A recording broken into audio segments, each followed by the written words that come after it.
fellow babies, and welcome to the show Joe Biden himself calls worthy of a good old Bengay rubdown. It's the 42 Minutes Later show. Ich liebe dich. And let's face it, we all leave a little bit of dick. I hope Biden or whoever's running that side of the party, the left side of America there, wins. We're just picking on him a bit because, I mean, we always pick on Trump. We're supposed to be in the middle, like delivering news, but I mean, y'all know we're not. I'm Canadian. I'm fucking leftist. What are you gonna do? You bloody commie. Yeah, I'm like, I've got 1 foot in the socialist ocean, and it's kind of warm. It's not bad. But yeah. We need an AI image of Joe Biden giving himself the old Bengay rub down. Man, that'd be funny. Oh dear. Yeah. I think that might break Stable Diffusion. But anyway, everybody, welcome to Tooth Watch 2024. As the moments count down when Dunk's tooth loses his mind and it loses his bedding and drops out into his wine glass as we speak. It's on its way. It could happen at any moment. And we will be taking super chat bets on the time that the tooth will fall out on the show. So anything could happen, and it will be. I said to Dick earlier in the show, we will be auctioning it off in a charity event in support for Ukraine. So watch out for that one. Dunk's teeth attract a very special kind of tooth fairy. She's gumless, toothless, saggy. It's a mustache that tickles the Yeah. I'd never heard of a tooth fairy named Bruce, but Oh dear. I noticed today when I was getting all like showered up and stuff and getting ready to do the show and whatnot, that there's a video of that. Yeah. Only on OnlyFans, but I got a choice to make. I can either become a human bowling pin that has legs, or I can stop using like heavy milk and tea and cream and coffee and whatnot and some other things. So I made a decision. I don't care. I think I'm old enough at this point where if I get a little bit of a spot to put my beer when I'm sitting there watching racing on Sunday or something, I can accept it now. Yeah. It's nice for your dick to have a little bit of shade from the sun as well. It's like having an umbrella. as your balls end up around your ankles and your penis is stuck underneath the shelf. It's your stomach. Hey guys, I'm getting a little be a team. I'm gonna get a little wheelbarrow, right? Make it easier, Kicking that shit around all the time. It's getting awful. You just do what I do. You just pop one in each sock. But then you got to wear like MC Hammer pants because of the whole situation, right? Oh, I get it. MC Hammer was a ball socker. That's why he wore the pants. I get it now. Yeah. And he just flipped the rod right around the backside and up between the cheeks, right?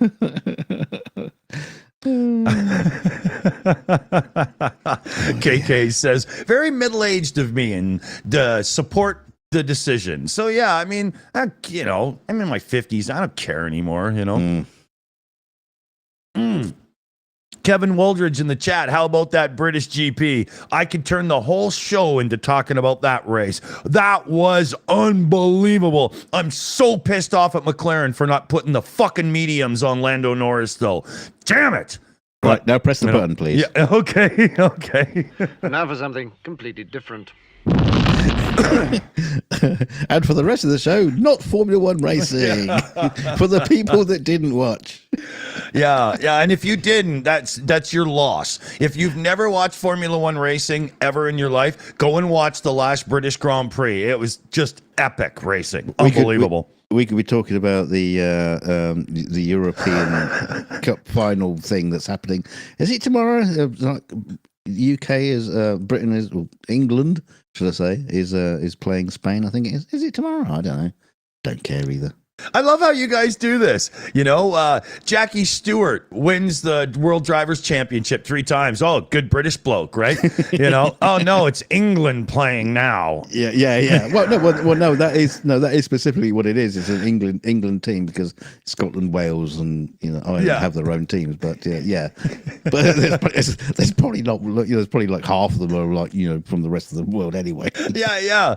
It's hilarious when you see the Canadian squad doing anything like that in world sports, like football, soccer, or whatever. 3/4 of them are not even from here. They just fly in to live Gonzalez for a while. But this picture is awesome. Annette found that. Annette found it. Yeah. Yeah, it's on X actually. Yeah. I'm sure it's real. That's not AI. No, I've seen. Yeah, Jabba the Hutt's not looked so good recently, has it? If I go over here, look, I think he's got his wiener hanging out. Oh, yeah, not a good look, Orban. Yeah, that's what he looked like after Trump got off his back.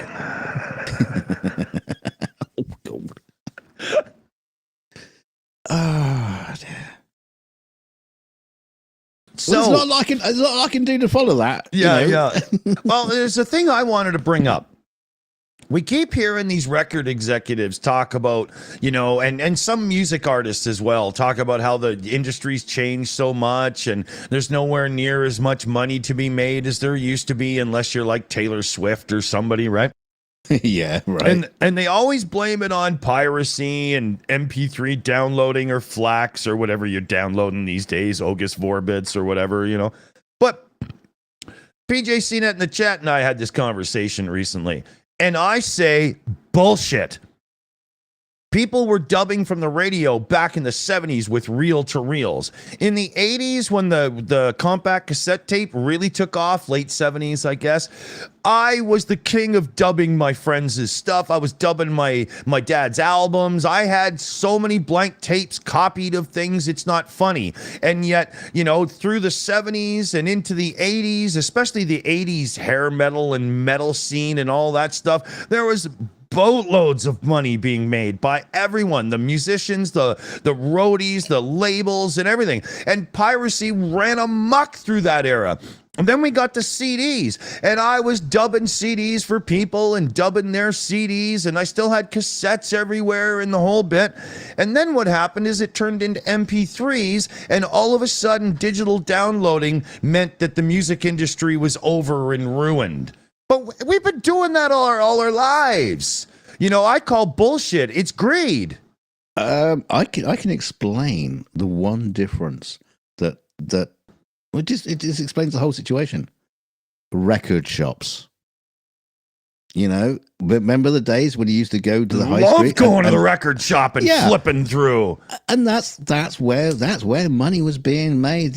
People were buying stuff, and it wasn't just that, because you go into the record shop and you go, oh, look, there's this band's T-shirt as well. I'll get that as well. And there was a lot of money being turned over by these stores, and that was going back into the industry. Oh yeah, that doesn't exist anymore. That's all gone. But now the stores are replaced with Spotify and blah blah and whatnot. But that's nowhere near the same amount. Well, this turnover of cash, is it? Right, and this is the whole thing. Spotify pays artists barely anything per stream, right? Now, let's say here on the Shills, we turn this into what we used to call a DJ night, and I'll play a track and then talk about the band a bit, and then we'll chat about music some, and we'll play another track as if it was like 1970s late night radio, right? Well, let's say we get 1,000 views on the stream, and we get monetization stays, so there's a few ads and YouTube premium membership counts and whatnot, right? if we played 15 songs, we would probably earn each artist about 75 maybe cents or even $1 per play, right? And meanwhile, Spotify gives them like 0.0032 cents or something. Well, I don't. The thing is, the music industry is stupid. There is there's an old adage that says you don't get paid what you're worth, you get paid what you contract. And that's one of the things I don't understand about Spotify is, I remember when iTunes came about, when it first started doing stuff. Yep. And I think it was reasonably fair to the record companies. But the Spotify comes along, and all these record companies say, yeah, we're going to sign up for that, and we'll sign the contract so you can play our music. And in the meantime, nobody's earning anything. Yeah.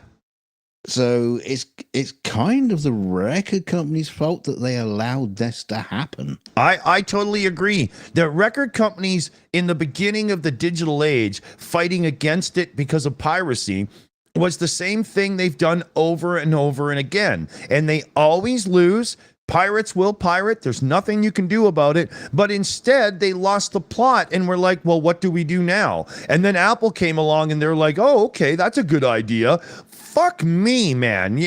These guys are making how much money and they couldn't even figure out just sell it to us digitally?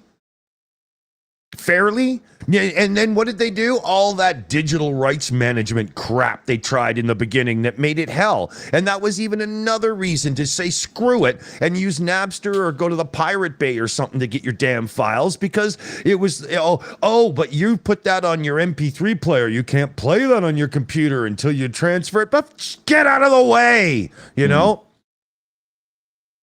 See, a lot of bands actually put their music up on YouTube, even like big bands, and I would imagine that the revenue they get from a view is probably still a hell of a lot more than they'll get through a Spotify. Exactly. The sound quality. Well, I don't know what the comparisons between Spotify and YouTube say, but I'm sure there's like differences in compression and shit like that. I'm not a Spotify person because, well, I'm a pirate. But right? Yeah, exactly. But sorry, he's a pirate, not a Dorset cider maker. Yeah, exactly. But in my defense, if I was to pay for Netflix, unless I have the right box, I get a lower bit rate. Whereas I can just go on my torrent site and I get thick 10-bit bit rates, beautiful quality on my 65-inch television. It's amazing. But I could pay Disney Plus, but if I don't have their approved hardware, I only get half-ass. And then I've heard on Spotify the wishy-washy symbols of over-compressed music a few times on other people's stuff, and I'm like, there's no way I'm paying for ear damage, no way, because I only download lossless FLACs and stuff. The companies won't play ball with my needs, so I have no choice but to just get it how I want to. I don't see a problem with my behavior that way, because I would pay somebody if I could honestly get a fat, high quality signal, not this overcompressed nonsense where every time the sun fades, you get banding in the sky and stuff. What the hell is that? I'm not paying for that. Go to hell. And then in this day and age, all the services decided that they wanted it all for themselves, so nobody shares their files anymore, and studios only have their own thing and blah, blah. I'm not paying $180 in subscriptions to watch the 7 shows that I do watch. I don't, you know what I mean? Get out of my way. So I don't see a problem. I encourage you to do the same. Fuck 'em. Yeah, I'm not too sure. I don't. Being in the media industry, obviously piracy is probably not good for my own personal benefits. I'm not too sure. I don't believe that any amount of how it affects me, because I get paid for doing the work, and then that's right. It wouldn't affect you. Yeah, I don't get payments afterwards or anything like that. I'm not on residuals like they used to get in the old days. Yeah, no, it wouldn't affect you at all. And I was a musician for years. But if somebody's not willing to serve my music at a higher bit rate so people can hear it as it should be, I wouldn't want it on the damn service anyway. You know, I would just sell the tracks on my website and go, please don't share them. You know, I'm just, me, right? And you'd get enough purchases. You'd make a living. I mean, do you want to be a musician or do you want to be rich and famous? Two different questions, right? So, okay, I got another question then for you, and it probably pertains to the same subject in some way. What about the resurgence in people buying LPs and albums? Well, I agree with vinyl because it has a higher dynamic range as compared to a lot of the crap we get these days. I know that's mastering and recording studio stuff, if you understand what I'm talking about. I get that. But in the days of vinyl, quiet and loud were significantly different. And you had this beautiful crescendo you could get in music and all that stuff. And as we've marched forward, it's just more compressed, more compressed, more compressed. So modern music on vinyl, I don't see the point unless it's mastered for it. But re-releasing like old music that was meant to be listened to that way on good, thick vinyl with a good setup, it's great. It's an expensive setup. I mean, you're not going to spend $120 on a turntable and $50 on speakers and think you're going to get anything other than annoyed, right? Don't work that way. Because that's the interesting thing about mastering. Not that I know much about mastering, but I know the basics.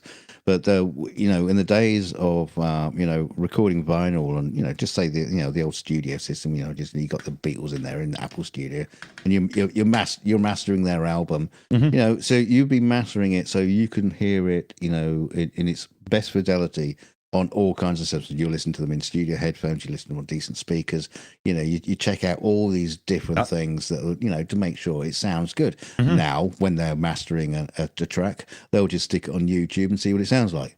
Yeah.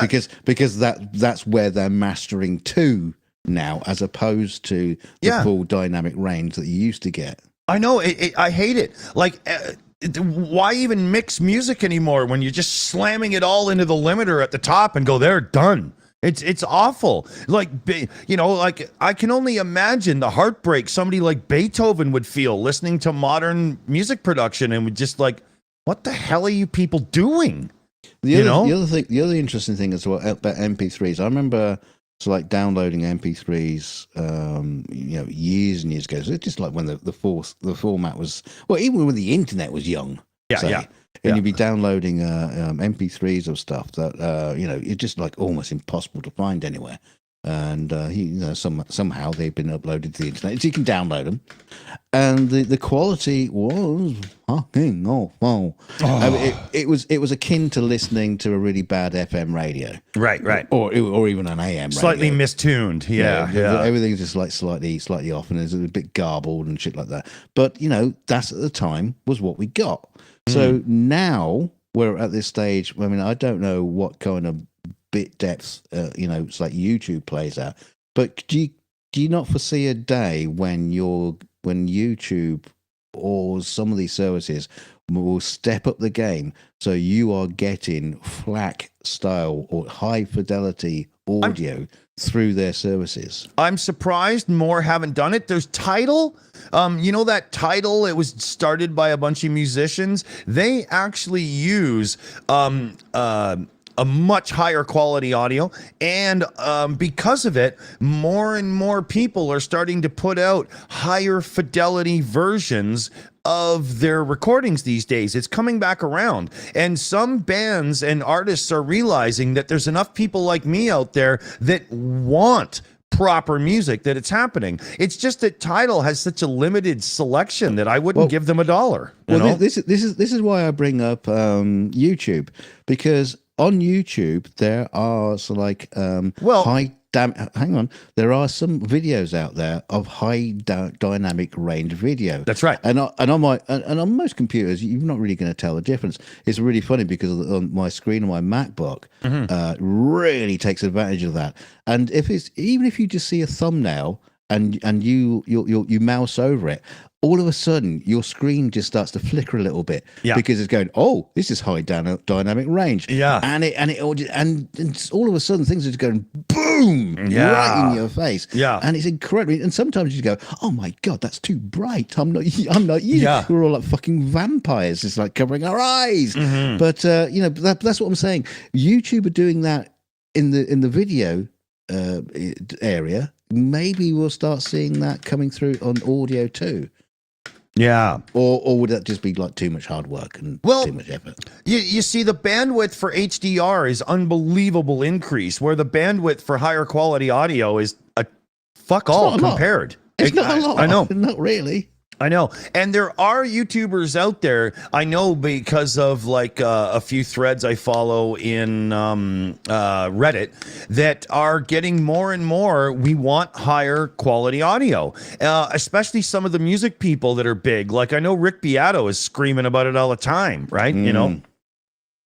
Be funny with all those YouTube channels that do this kind of stuff we do, but without microphones and stuff like that, so they sound like shit. And so they'll be able to sound shit, but in much higher fidelity. Yeah. I think He's Tiny Captain. To me. No, but I was reading a thing.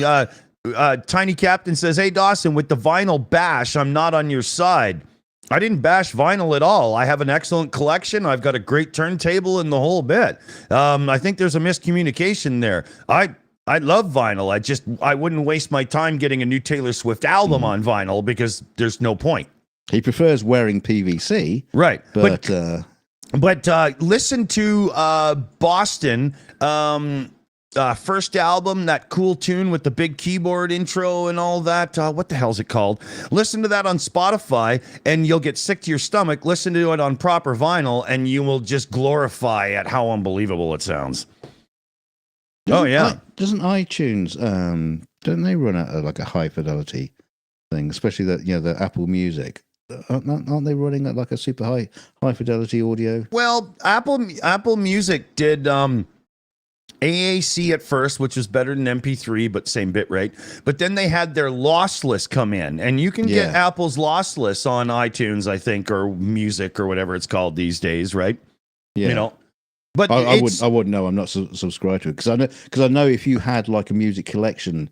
And you got it through them, you can get it updated to the lossless form. But their lossless only works on their devices and stuff. Can't be bothered, man. I just want Flax where I can play them anywhere. I'm not playing this damn game with these people, and that's another side of it, right? Well, the thing is, though, someone like Apple, and it's like you say, that it's only on their devices. Is what would normally happen in the industry is people follow suit. And everybody else, tries to catch up. But in this one, no one seems to bother. They just... only a couple. A lot. Only, well, the thing is, when you see kids, listening to music, and they're just playing it on their iPhone, their smartphone, and, they're not listening to headphones or anything. They're just, playing it, out in the street, like a very, very, very tiny little boom box. Yeah. It's it doesn't matter what kind of fidelity you got then, does it really? Exactly, and, some of the viewers there in the chat talking about like Rush 2112 and so on, things that must be listened to with proper dynamic range and stuff. If you were to listen to like 2112 on Spotify, just put your headphones down and save the electricity. It's no point. Terrible. It's like some movies as well. It's like, some movies, I've discovered that if you put your headphones on, instead of just watching it, or it doesn't matter what sound system you got, you just put your headphones on and listen to it. My God, it changes things. Oh yeah, the sounds that you can hear that you totally missed beforehand. Yeah, just jump out of you. Oh yeah. That's the thing that I go through sometimes in the background is this perfect stereo field of like good studio monitor headphones like these, or my Onkyo system with my whole thing for the the 7.1 and whatnot. It's tough, right? Because both have their pluses for sure. Yeah, but and there's this whole thing now where cassettes are starting to make a comeback. Yeah. I don't understand that, people. Cassettes are just literally a compromise to get tape into a smaller package. If you want to experience tape properly, get a good reel-to-reel that runs fast. Right? But even then, reel to reel, with the handling of the tape and everything, it was never for everybody, even back in the day. No. Records were really good. And, if you can afford some good gear, records sound awesome. You got to have some decent gear. But the idea of cassettes making a comeback, tape hiss and whatnot, I'm just not into it. Sorry. I don't get that one. Yeah. One of my daughter's boyfriends. One of her boyfriends. He was really into the tape thing, and he was like collecting tapes, and he was well into it. And I was thinking, why? Because I had a wonderful tape collection, and I found it years later. Yeah, everything was just like. Yeah, moldy, stuck together, ruined tape, gone. And just all of it gone. Yeah, but the thing is also, it comes back to like when you talk about LPs and records. That's making a comeback, but hardly anybody is making any decent turntables. The same sort of thing is happening with tapes and tape heads. Actually, that's the big issue. Turntables, there is still a few good ones out there, especially if you're willing to spend. And Audio Technica. And Audio Technica is still making great cartridges along with a few other people. But in cassettes, there is no good cassette mechanisms, the mechanical part of a cassette made anymore. There's only these junk ones from China. And even if you do get somebody to manufacture a decent tape head, and there's no good erase heads anymore, no electric or electro ones or anything, right? But even if they did, the wow and flutter, which is the wobbly sound and speed of a tape, is garbage with these new mechanisms. So are you going to go and spend the now retro pricing to get a good Nakamichi cassette deck, and then you're going to go in? Have you ever seen how complicated they are on the inside? You're going to have to recapacitor the damn board. You're going to have to do all the maintenance. You're going to have to redo the belts and everything. I mean, seriously, that's the hobby now, is just refurbing the gear, right? Well, that's the thing. I mean, I am going to argue for tapes, because when tape technology got to its peak, just before it all just like suddenly disappeared and went away, it was fantastic. The technology that was going into those things, the mechanism. Sony was on fire with tiny cassette tape players that sounded digital, good, and they had PCM digital tape as well. So it was essentially a tape version of a CD. They had all that kind of technology going for it. There was a lot going on. The DATs. Dude, I was big into DAT because that was my day in recording studio in life, right? Still not high. They probably weren't, high bit rate as you'd want, but yeah, true. I would imagine though that if they were still around, they would be like super high bit rate and not lossless. Exactly, right? Because it's just, it's digital on tape. It wasn't the tape that was the hindrance or whatever. It was the DAC, the digital analog converter. You couldn't get the 24-bit 96 kilohertz or better back then. It was 16-bit, right? Well, the first ones were 12-bit. So the one thing that kills the whole idea of tape for a modern audio listener is, I mean, I don't know kids who listen to albums. They'll listen to a track, or they'll only even listen to the intro or the outro. They'll skip that and play the song, and then as soon as that song's nearly finished, I'll move on to another song.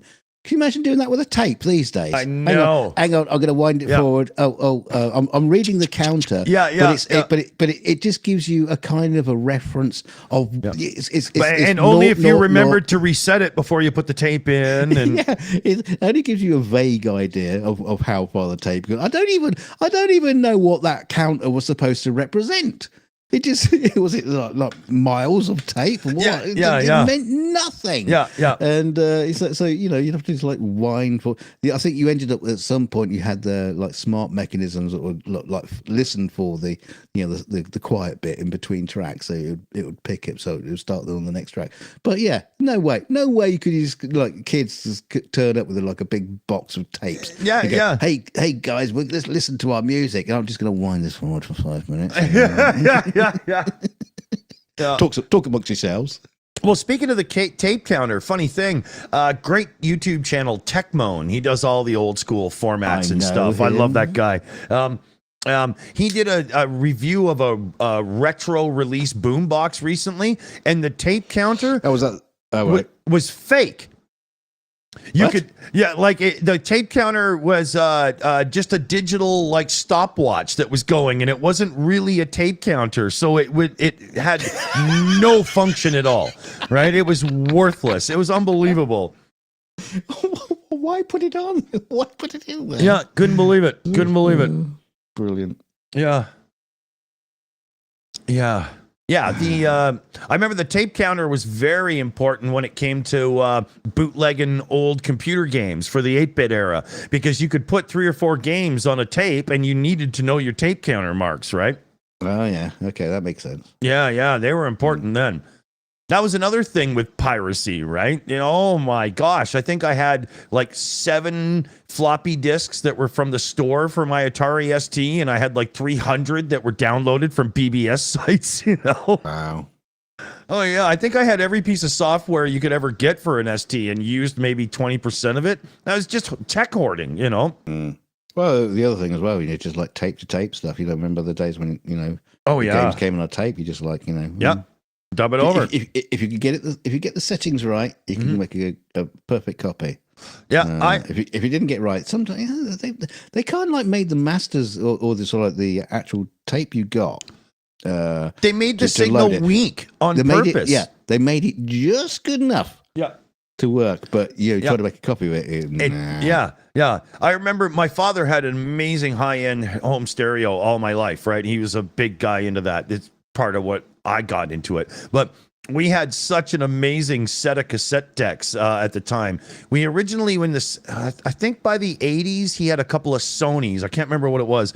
But I was able to do with the EQ in the middle and everything, just boost the signal a little bit. My copies of software were great. Oh, yeah. It's annoying because I used to have a pretty decent audio system, and I had it in like one of the studios I was working at, and by that time we were already starting to move over to digital, and when I moved out the studio, I just like, oh, okay, you guys keep it for now, and I never went back to get it. Ah, bummer. Yeah, so it disappeared. Yeah, which is a real shame because that was the last audio system I had. But I had one of those crappy MIDI things, the mini hi-fi things, which is a piece of shit. Right. Couple of transistors and a resistor. There you go. That would do it. Yeah. I just got distracted by answering somebody there in the thing. Demetrius Siganovas has sent in a direct donation in through PayPal or one of the other services there. I can't really follow along all the time. Kept my Calnapolis beer in the freezer for an hour. Cold as fuck. Delicious. Yeah, oh yeah, that would do it. Don't put it in the freezer and forget. Yeah. Never, ever do that. Yeah. That's the worst thing that can happen. Yeah. Anybody want ice cream that's covered in beer?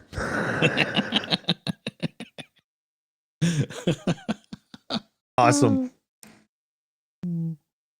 Hey, anybody out there ever tried this? I just had an idea. You know those things you can buy if you're a real wine person and it chills the bottle of wine quickly for you?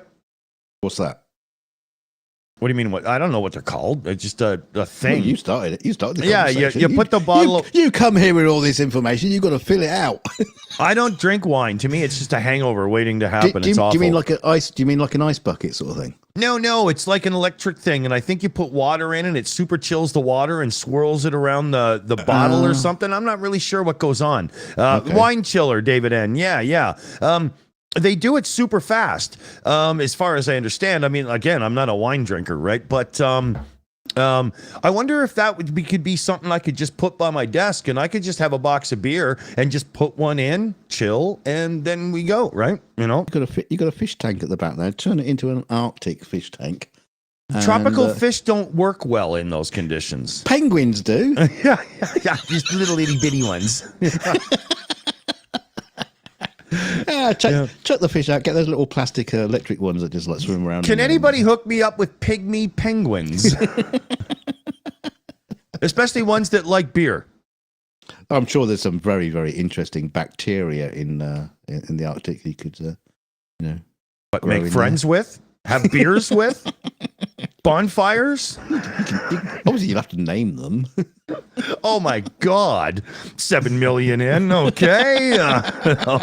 It'd be like the scene from Monty Python. All right, Timmy, Wendy, Laurel, it's your tea time. No.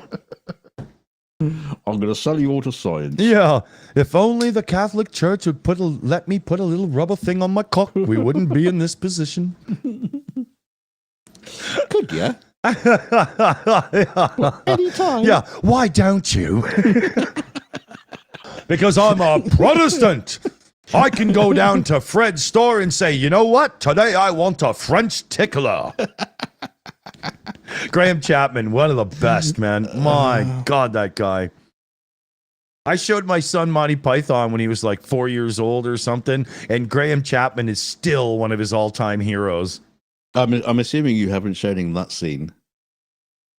Oh no, I didn't hold back. I pretty much just let him watch, Right. Because Felix being Felix, I can imagine a lot of that goes over his head. Yeah, but as he gets older and older, he keeps finding new things in it, right? Like, I remember... I haven't finished, because I was going to say, it may go over his head, but he remembers it and will quote it. Yeah, exactly. Like, I remember when he got to be about 14 years old, all of a sudden, Arthur Jared, this man is about to die. You know, the guy that gets chased off the cliff by topless women? All of a sudden, I started hearing that one a lot. And the tape's always worn out with the naked women. Yeah. Whenever I hear him playing that scene in Monty Python, his door is shut, Daddy, I know how I want to die. You remember we did that story about the Swiss death pod things? Yeah. Now that is euthanasia. That's how it's done properly. Yeah. I want to be chased off a cliff by loads of topless women. Yeah. For Arthur Jared is a man who has been allowed to choose the manner of his own execution. And he comes around the corner running and all these topless hotties are chasing him. I remember that when I saw that the first time, I had to pause the video so I could laugh. I almost died. Death by Foo-Foo. That was awesome, Oh, yeah. God, they're so funny. I need a beer here, so just give me 1 second. I'll put on the speakers so that way you're being watched. I have to fill in. I have to fill in the blanks. As the prostitute said to the vicar. I'm just going to do a tooth check. Wobbly, wobbly, wobbly. Yeah, PJ, quick, he's gone.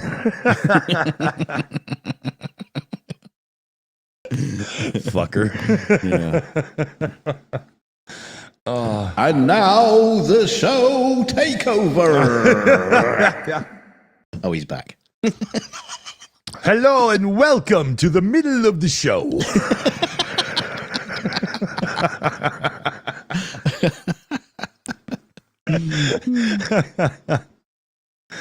Oh man, I remember when I was a kid, I was quite creeped out in The Meaning of Life with the fish that had the faces talking on them. That actually weirded me out. It was hilarious. Oh, what? Not the scene with the elephant walking up the room with her extremely long arms and Graham Chapman in the bondage outfit and stockings and makeup and The stuff. first time I saw that, I looked at my buddy Glenn. I said, "Is this real or are we that fucking stoned?" No, but they fucking were. Where did the fishy fish go? What the fuck is that? Every single time that scene comes on, I go, cutting room floor, that's where it should have I gone. can't believe that got in. I know. What was Gilliam thinking? You know? I can't even remember how the scene ends because I'm sure it just does it just end or Yeah, does it lead to something? I think it just kind of can't trails remember. off because nobody knows what the fuck to do next. Well, that was typical of a Monty Python sketch. You know, they would tend to do that, and there's no way to end the sketch. So they go, right, just stop that. Yeah, that's silly. I'm gonna have to go. Felix back has and actually study done that to me when I got a guest over and we're giggling, hanging out or something. He'll come down and he'll go, stop that, that's silly.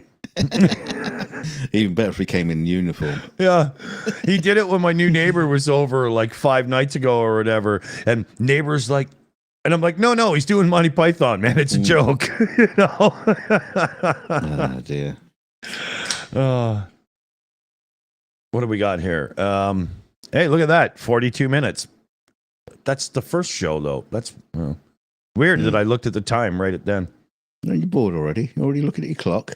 No, I just wasn't sure how long we had been because that whole thing about music, copyright, analog formats, and all that stuff.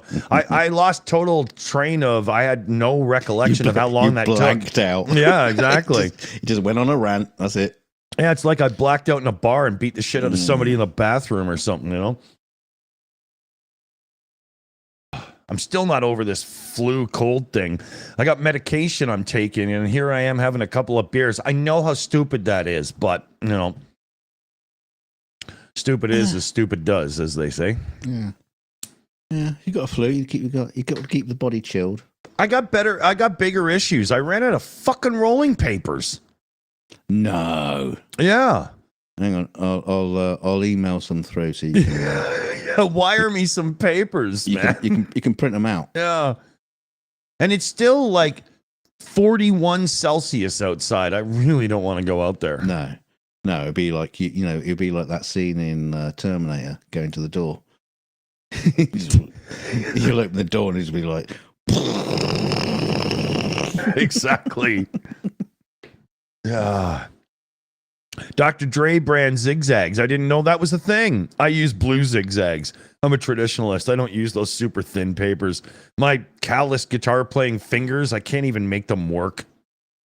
But with a zigzag blue, I can roll one that's as smooth as a tailor-made cigarette every time. Except that is a tailor-made cigarette. That's why I used it as an example. You guys are lucky you don't have to fucking do this, I tell you.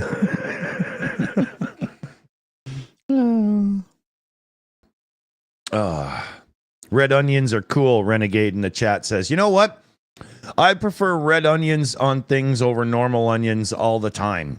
Wow, wait a minute. That is a segue into a new subject matter all of a sudden. And now for something completely different. Harold, no, red onions. Yeah. They're better though. They're just better. You know, they are.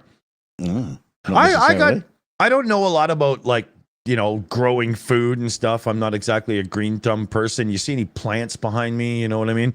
Well, yeah, we do actually. But I just think I learned something, but it might be bullshit. So let me ask everybody here, Dunk you included. Somebody just recently told me that green peppers are actually just unripe ones that become red and yellow peppers and stuff. Is that true? No. No, of course it's not true. Well, it would make sense to me because green peppers taste disgusting to me, but I like red and yellows because they all nice and sweet and stuff. I like green peppers too. You know, See, different colors for the right reasons. we got a literal 50-50 split in the live chat on this one, right? We got people saying yes. We got people saying no. Annette just, once again proves that she's better at this than all of us by getting the poll up, So what are yellow peppers? Are you just like bisexual ones or something? What's going on there then? I love the colored ones, but the green ones they taste like, well, they taste unripe. They're all sour and shit. Well, the other ones are all sweet and lovely, No, yeah, but green peppers have got their place. No, the garbage. No, they're not. Oh, I hate them. You're wrong. It's just your opinion. Yeah, but my opinion is always correct. It is. All right, Mr. McRae. Don't you fucking ever say that again. You sorry ass sack of shit. Yeah. I'll kick you off the show, Unirock. Don't fuck around. Man, that guy in the arguments. Oh, we're not going there. Okay, anyway. That's one story we'd love to tell, but we're not going to go down that road. Oh, my God, I would love to. I'm itching right now. I'm like, this is me excited. Can you see it? It's right there. Yeah, it's right there. Yeah. Hilarious. I got my hilarious. See my little Queenie wave there? Did you see that? You get to see a pompous twerp beaten by simple logic. Anyway, I'm going to write logic on my pecker now. No, you could write. No, you could write logically speaking. What are you talking? I've seen your pecker. I think I'll get as far as law. Maybe I'll write it around the circumference. Can I use the sack, sir? Both balls.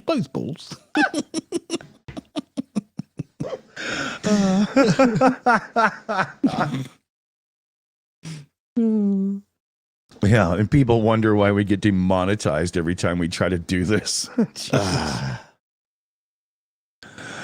Tiny Captain says, is that guy still around spewing lies? Oh, I'm sure he is, but, I couldn't even be bothered to even, Google search his channels or whatever. Which Fuck is that guy. a lie, because you did the other day, but that's what's funny. Shut up! What is funny? Oh, no, I actually forgot what I was going to say now. What's funny is people say to us all the time, say, oh, you guys are great. You should have so many more viewers. Yeah, tell YouTube that. Tell YouTube that. Give us more Please viewers. do. Yeah, please do. Well, you know what? Live, it says monetization is still on right now. Hooray! Yeah, I don't understand YouTube. I just don't get it. Because half an hour after we end this show, it'll get demonetized. Is there like a committee? Yeah, is it the chat? Do they have Princess Leia, the committee in the background deciding this? Is it you, PJ? I think PJ is the YouTube insider, and he sits there on his big throne on every show, and he decides thumbs up or thumbs down. We're going to demonetize them tonight. They were naughty boys. Okay, so there we go. He admits it. He says, "Yeah, I work for Google." We have it there. Yeah, he is YouTube. Hey, come on, PJ. If you work for Google, come on, fuck with the algorithm a little bit. Come on, help a little bit. Okay, here. Oh God, that's close. Oh, that was a close vote. Yeah. So Annette found a thing about this, and some varieties produce fruit that start forming green on the plant before maturing into their true color, while others remain the same color throughout their development.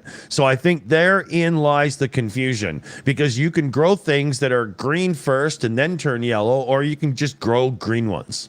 Yeah, well, of course they'll always start green. I mean, strawberries start green. My penis started green. Well, it still is. I think it turned that way. Sometimes it gets a little bit purple, but that's besides. Stay off That's for Pornhub, different dude. reasons. Yeah, That's a different reason. Yeah, don't beat yourself up like that.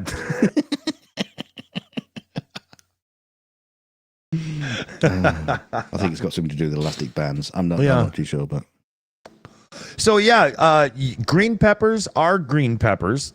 They always are. But at the same time, growing other peppers, they are green until they change color. So what about green tomatoes? Is there such a thing as a green tomato, or is that just no? That's just tomato? unripe. Yeah, is it? That's the one they gather up off the floor and throw into bottles and color up and call ketchup. Have you, dude? We have apple orchards and cherry orchards and shit all around where I live. And if you were to see the apples they use to make juice, you wouldn't drink it. I shit you not. Sure, I'm sure it's like the ones that are picked off the floor. They got half dead wasps in them. Oh, it's awful. Yeah. It's awful. As soon as I figured that out, it was like 2 years later, my son was born, and I'm like, no, we're not doing store-bought juice. If he likes juice, I'll fucking make it. Yeah, save that for the cider. Yeah, do you say it in the chat there? Green eggs and ham, love that one. Love that one. Where does the green eggs come from, though? Is there a species that has like unripe. A green tinge to it, or is that they're unripe, and then they turn into the color.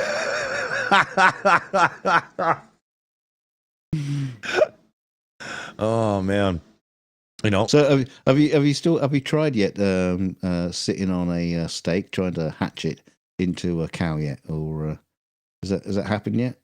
You took it on the other show the other day. You were saying I have a steak. Talking about somebody got some quail's eggs and they hatched. So I did go and get a T-bone, and I put it under cellophane in my fridge, and it's been sitting there for about 3 or 4 days now, and it's already doubled in size. So I do believe the experiment's going to work.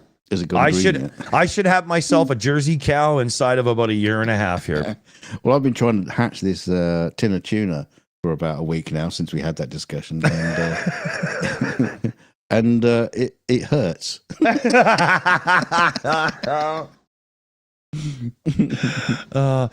Andrew Petrie in the chat says chickens from Chile lay green eggs. Really? Wow. Why Chile?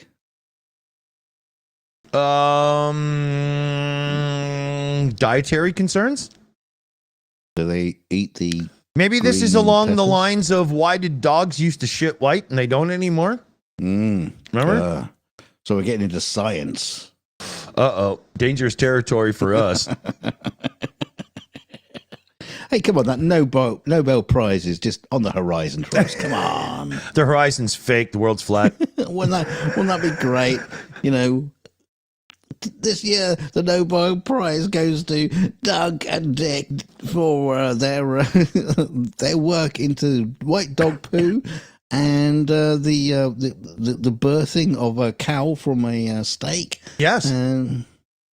Never mind that whole thing where you can clone a sheep. I am growing a new cow from a steak. I tell you, it's revolutionary stuff. Half the methane too.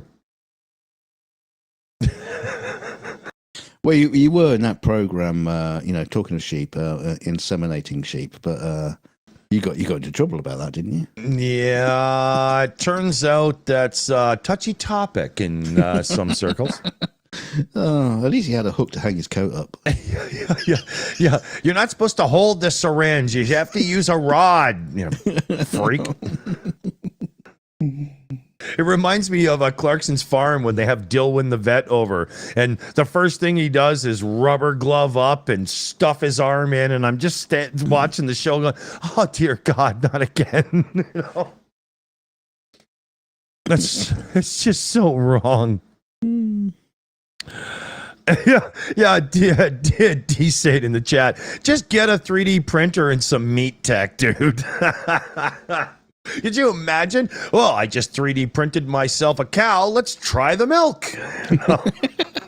Let's try the testicles. Yeah.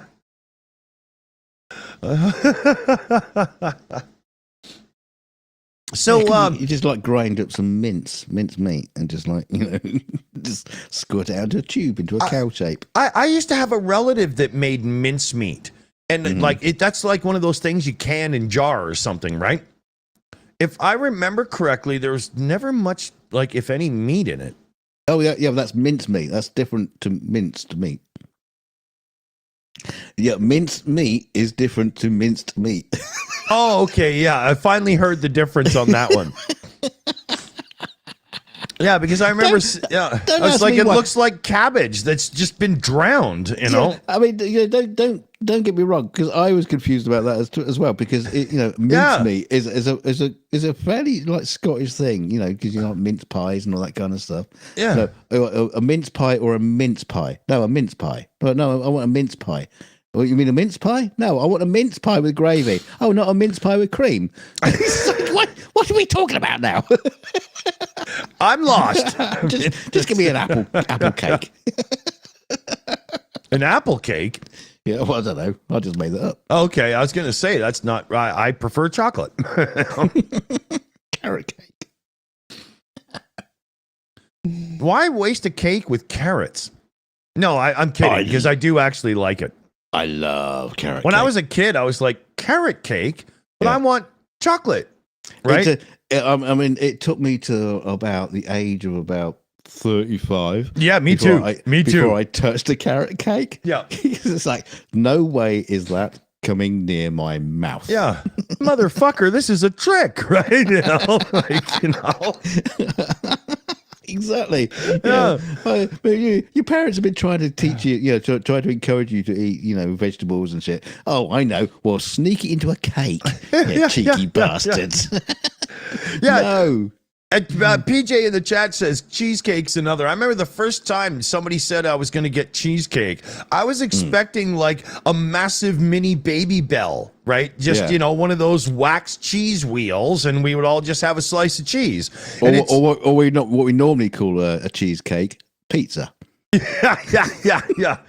But I am a sucker for cheesecake, like good ones, not like grocery store $5 ones that just taste like xanthan gum and fillers, I'll take one of those. I'll eat quite happily. That a good one. A good one. Well, they're soft on your loose tooth, so that'd be a thing. I can squirt it in between. Yeah. It's not the first thing that's happened. It's been squirted between my mouth, but D said in the chat there, I think if we all ate 3D printed meat, relations with India would probably improve, considering their affinity for moo. That I remember learning about that when I was young. It's like, what? You can't eat a cow? You got to worship it?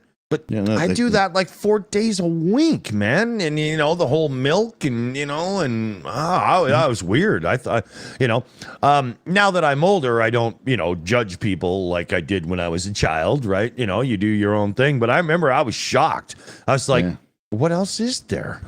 What else do they do with them? Fuck them. Hey, what? Hey? That thing on the Grand Tour when Clarkson met the guy that was fucking his donkey, I shit you not, it's real. Yeah, that was fucked up. You're gonna have to pack that story out. If you're gonna just sort of throw away comments like that, that's not. Yeah, we talked about this before. Yeah. You can't talk about flat Earth and people in the flat Earth community without giving the backstory. Context matters. Yeah, yeah, exactly. So the Grand Tour guys, that's Top Gear, right? Clarkson, Hammond, and May, the three Brits. They were in Colombia screwing around doing some wildlife photography joke episode, and in one scene, Clarkson comes across a guy who's literally just pulling out of a donkey. And so he gets the just to rephrase, Clarkson did not come across a guy. Yeah, he wouldn't sit still, but so Clarkson grabs the translator girl, and they run over to talk to these guys. And Clarkson's like, "Were you just having relations with the donkey?" And the translator asked, and the dude was like, "Yes, I was."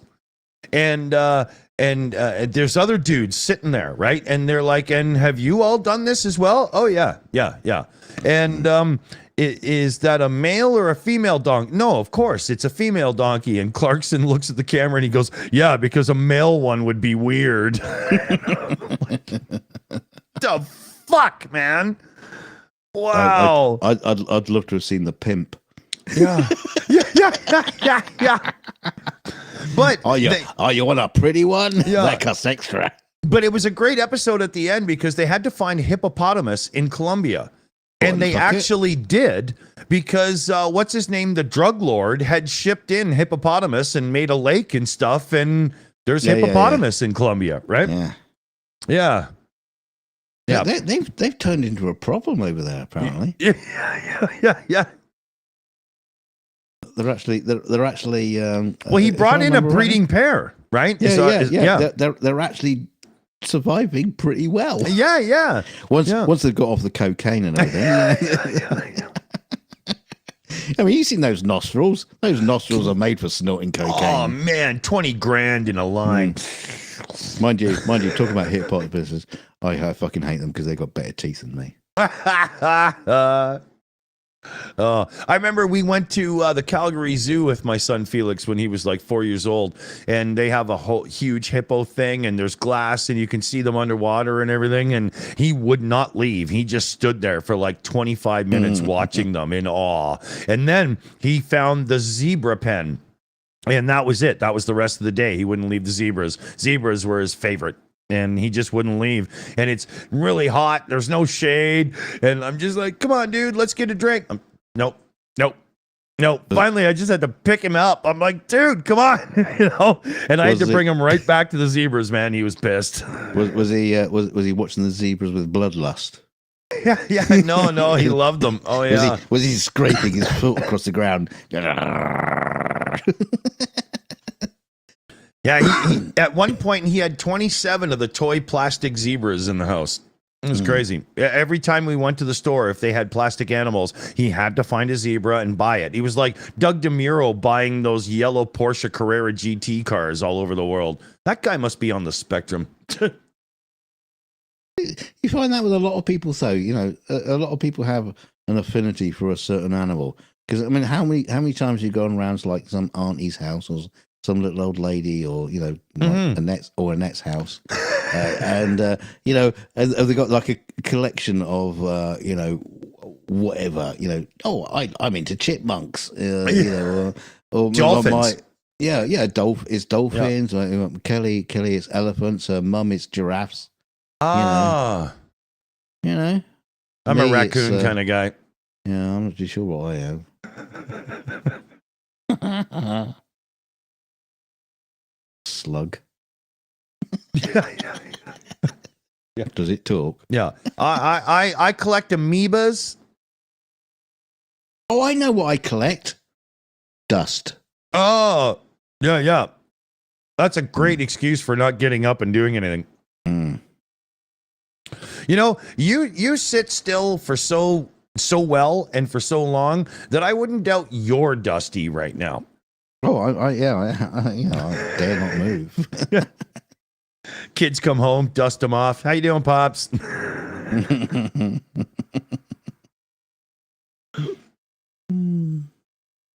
Oh, I love the fact you think they actually talk to me. That's funny. Yeah. Well, let's see. There was a couple other things I didn't get to today that I wanted to. There was this thing I was going to go into. I'm going to save it for our next 42 show, but I will just give you a little tidbit here. The U.S. Federal Trade Commission and some international consumer protection networks have done this massive study into the use of what they're calling dark patterns of manipulative design techniques that put users' privacy at risk and push them to buy services and other products that they never would have before. Like they're using let's call it the human condition, psychology. So it's, all those, but these companies are spending more on this stuff now than they are on the goddamn products they're trying to sell us. That's why everything we buy sucks. Right? It's... But Does not. I mean, isn't that okay? Because essentially, a lot of people they're selling to are idiots. Yeah, but go back to the days of 70s and 80s television commercials and stuff before all this targeted advertising of the internet, right? Yeah. They didn't know who you were or nothing. They just simply put their product on TV. And sure, it was grandiose advertising and stuff, but there was lots of times when I found out about a new thing that I might be interested in or so on. Nowadays, with this targeted advertising, I 2 weeks ago had to buy a replacement for our server computer. I still got to finish fixing it. BIOS update, craziness. Never mind. And I still, everywhere I go on the internet now, get served ads about that same computer that I already bought 2 weeks ago. Yeah. Right? And I hate this targeted shit because I no longer get exposed to new products I might want. It's, oh my God, he typed that in quick, flood, you know? It's interesting you mentioned the 70s because isn't that how you learned about women? And it's like, have you tried women? They're dude. delicious. To this day, I still haven't learned about women. I know what they are, but I haven't learned a thing. You haven't got the manual yet. Yeah, well, haven't made one yet. Yeah. This is how to operate your missing rib. Sorry, Greg. Yeah, no clue. I'm as useless as they come in that way. Aren't we all? Yeah. Especially like Ben Affleck. Is that guy married the same girl like 3 times now? And, you know, I was going to say, Ben Affleck's not a woman. no, but he obviously doesn't understand them because he has a new one every 6 months. He can't stop getting married. He remarries the same women. And like, man, that guy's, his life is a mess. You know? Is he one of those guys that marries his next wife is like a carbon copy of his previous one? Yeah, and she's the leading lady in his new movie usually or something, right? You know, yes. Just like that Johnny Galecki guy from Big Bang Theory. Yeah. In Roseanne, he dated the girl he was dating on the show in real life. And then in the Big Bang Theory, he dated the blonde for a while. Like he can't separate his character from reality. Yeah. Are you sure they dated? Oh, I'm damn sure. I couldn't believe it when I heard it. I was like, you gotta be fucking joking, you know? But yeah. I think she's been through a few boyfriends. Well, that's the whole thing with Hollywood. I think Hollywood has an issue with, I'm away for 7 months making a movie. I'm so jealous you're away. I know you're screwing somebody. I'm just going to do it anyway. Like, it just seems to be ridiculous, you know? Yeah, with my leading lady at the time. Yeah, you know? I mean, for God's sakes, you know? It is a kind of Hollywood joke, though, that, you know, everybody's like just fucking each other. And especially when, you know, people are having, like, love scenes with each other and stuff like that. It's just like, you know, it's like, are you? No. It's just acting. Yeah, Why yeah. have you got a fucking raging hard on? Yeah. You know, tape that thing to your leg, get through the scene, and call your wife afterwards. You don't have to take. I don't understand people. You know, I was working on this. Where's the moral breakdown that happens with fame and popularity? Why does this always happen? Hey, I'm telling the story. Okay. I was working on this short film, right? And there was it was great. It was a little short film. We're all hanging out in Wales, and this leading guy, or one of the leading guys, you know, he was there with his girlfriend and everything. But anyway, they were shooting this scene where the two lads in the movie were bonking the maids in this hotel. And we're shooting this scene, so the guy is on top of this this maid. You know, his bum's going up and down in the air. He's pretending to bonk, and the director calls cut. And he gets off the maid, and he gets off her, and he's standing there right in front of us all with Doing! a fucking enormous erection, and he's slapping it, going, "Down, boy, down, boy." Well, it's an honest reaction. How are you supposed to have a love scene with some beautiful woman and not, just go, hey, it's kind of hot, right? I totally get it. I mean, it must be an inside joke we don't hear about much, Yeah. Oh, yeah, But you hear stories about, like, I can't remember who the story was, but there was, like, a leading lady was doing a love scene with somebody, and so she just, like, ate, like, 3 cloves of garlic before the scene. So like, that's funny. So the dude had to act. Yeah. That's funny. He probably still got an erection, though. I love the garlic. You shouldn't have been bonking Gerard Depardieu. Yeah. Big mistake. Yeah. Or dude from The Professional there. What's his name? PJ says, I'd mess up the scene deliberately so I can do as many retakes. I've actually heard that happen as well. No. There was they fuck it up. What? There's a episode of Top Gear when Clarkson interviews. It's not Matt Damon. It's the guy who wishes he was Wahlberg. And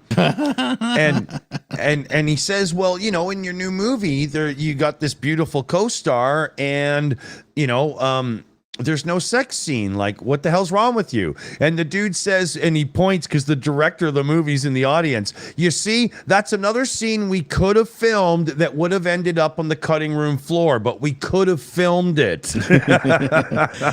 It's probably because the director is the boyfriend of the actress. Exactly. Yeah, you're not getting your hands on my girl, bitch.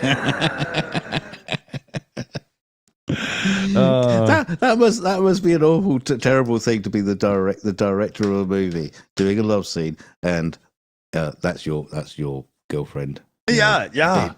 George Clooney is on top of your, and you're the ugly fucking, mildly rich director, but she's fucking George Clooney right now. Well, imagine this. Imagine this. The first season of Seth MacFarlane's Star Trek homage, The Orville, right? In the first season, Seth MacFarlane's ex-wife is his first officer, and they show flashbacks to them being together and this and that and whatnot.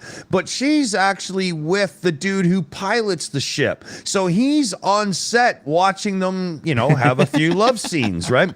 But Seth MacFarlane's girl plays the security officer, and she has a troubled love life, and she bounces through a couple of dudes on the show. And so that's like being in Fleetwood Mac, where everybody's married, but they fuck each other, right? It gets complicated. Oh, we had a member message in from none other than Skits Crasher. Shills for the win. Woohoo! Thanks, Skits. How's it going, buddy? Who's Groove says, is that your fantasy dunk, George Clooney? I've worked with George. Hey, do you know what was funny about George Clooney recently? About telling Biden to step down. He did? Yeah, it's so funny. It's like, George Clooney comes out and says, "Oh, Biden just stepped down." Why the fuck should we really be listening to George Clooney on this? It's like, I know. Are you going to step in? Yeah, exactly. Right. It's so that became a big thing for about 48 hours as everyone was talking about George Clooney talking about Biden stepping down. What the fuck? Random. Okay, so you're a Hollywood movie star. Brilliant. Yeah. He's like, what do you know about fucking politics? I know. You don't get Biden's like coming up on set saying, George, you're not doing that quite right. Could you redo that take, exactly, please? right. He thinks he's like what's his name? Clint Eastwood running for mayor or something, Well, that was that would be different, at least get involved. Yeah, at least Eastwood was involved, or Schwarzenegger, or somebody like that, or dare I say, Reagan. Yeah. But this isn't a feed the children commercial, George. Shut up. or he just like coffee commercials now, doesn't he? Yeah, I read a headline today, and it said, "Is Hollywood turning on President Biden. Who fucking cares? You know? Bunch of addicts and drunks who can't even run their own lives properly without media handlers and stuff. Fuck. Cares. Thank you very much. But you're not an actor. Well, on this show, maybe, but unlike most in the industry, you're one of the ones that actually make it happen. I mean, look at Nicolas Cage. He's Nicolas Cage in every movie he's ever in. Yeah. Like, just who he is. So basically, he's just a guy who can remember his lines. That's a good start. As far as acting is concerned, I gotta say, that's a bloody good start. Yeah. Like Marlon Brando, when he's holding the Superman baby in the original Superman movie, he's actually got his lines in there and he's reading them. Like, what the hell? They're written on the baby. Yeah, exactly. Like, seriously? I can remember a song I wrote when I was like 18 years old and still play it right now. You can't remember the lines to the film you're being paid big bucks to be in? That's because you've got the lyrics to that song. In fact, your entire album tattooed on your penis. Yeah. Oh, yeah. All the credits. You have to turn it over to side B. Oh, you should. If I jump around, you can see the album art. Oh, yeah. It was a fold open double feature, right? Foreskin.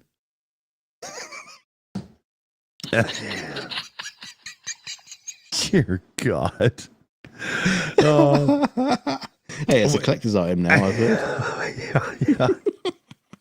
Just keep it chilled. Just go. Dick's Foreskin album is up for auction. Oh, dear God. How am I supposed to even react to that? I don't know. Just get your trousers on. Yeah. Just take a little off the top. David N came in with a super chat there. Happy Friday, the Shills. Like to hear the laughter. Thank you very much, David N. If he keeps going any further, we might be not laughing for so long. Oh, that's what you get for making shit up as you go along. What do you expect? Exactly. Yeah. Who wrote this script? Fuck. Yeah. I'm turning page 37. It says, page 37, it says, and now for something completely different. Oh, okay then. And now for something completely different. Camel toes. Jesus Christ. I was thinking I am definitely going to do up an ad for camel towing services, for all your desert towing needs. I am definitely going to be doing that. So Camel Toes will be an actual company. I saw a clip of camel racing the other day on the internet. And they put this big seat thing with a high back so that you're not bashing off the back hump as you're like racing. And what happens is the person just bashes off the damn seat every time the camel goes. It must be the most uncomfortable thing ever. I've never seen anything like it. And it's incredible. It's crazy. Yeah. Camels are just put fucking wheels on the buggers. My God, they have skinny legs, For the size of the body, they have these tiny little legs, Yeah. Yeah, it's astonishing. Yeah. And somehow there's enough muscle in there for 7 people on the back with their, Peugeot 205 GTI and whatnot. You got a smelly Arab on the back. They're just trying to run away. Easy, dude. Jesus Christ. Oh, because they are smelly. It's all hot and sweaty and everything. Of course they're smelly. We'd all be smelly. It's just the fact that they're Arabs. Because that's where they are. That's the location of them. I'm not being racist. It's just the locality and the meeting of the two. And the hot and the heat. Yeah. Well, I mean, bollocks. How could you not be smelly after getting off a camel? Because don't they just stink? I don't know. I've been told they spit nasty too. Oh yeah, Well. yeah. No, they're known for their spitting. Yeah, that's Yeah. weird. Yeah, Well, I would Get not fun- want to be a part of that. yeah. They get fined if they do that on a tram. Imagine you're getting on public transit. This is my service camel. Thing is like, what are they spitting? Because if you see a camel and they're always like chewing, are they chewing like tobacco or something? Yeah, Who yeah. the fuck's giving these camels Yeah. tobacco? Oh, Red camel, man. camel, Red man. camel, Yeah. tobacco, obviously. Oh, yeah. There you go. There you go. It could be gum. It could be like Big League Chew. You know. Could be fucking Marmite or something. I actually like Marmite. No, you are weird. No, Yeah. that's it. Yeah, the first time I saw it, I was like, "Why is it such a tiny jar?" And my buddy, Spoon it on. yeah, my buddy from Australia was like, "You don't use much of this. This is not peanut butter, right?"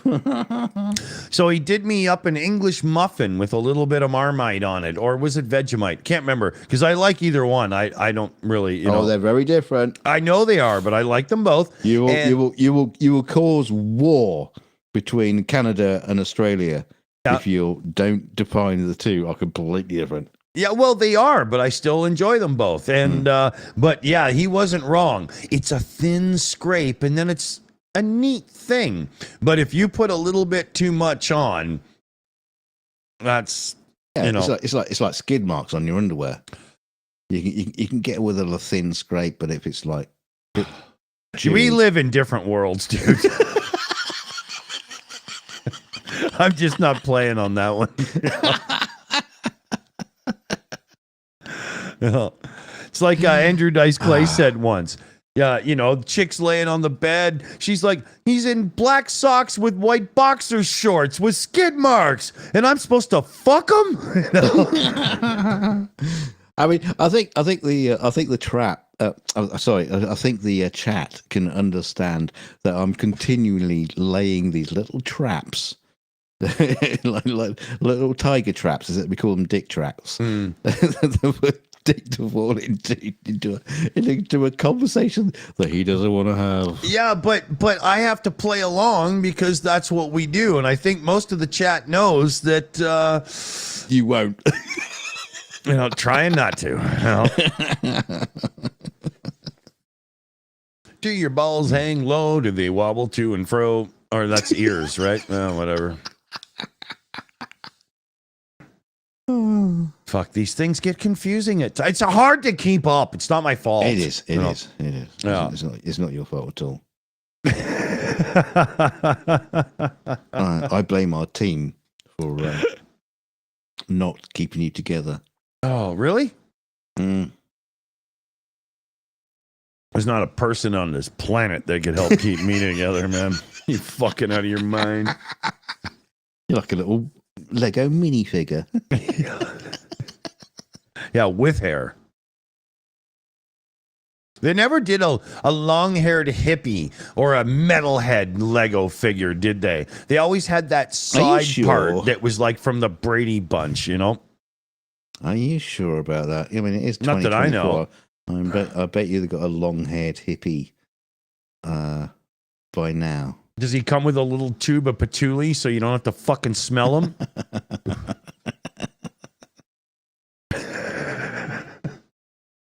And you told me off, I'm going to go at the Arabs.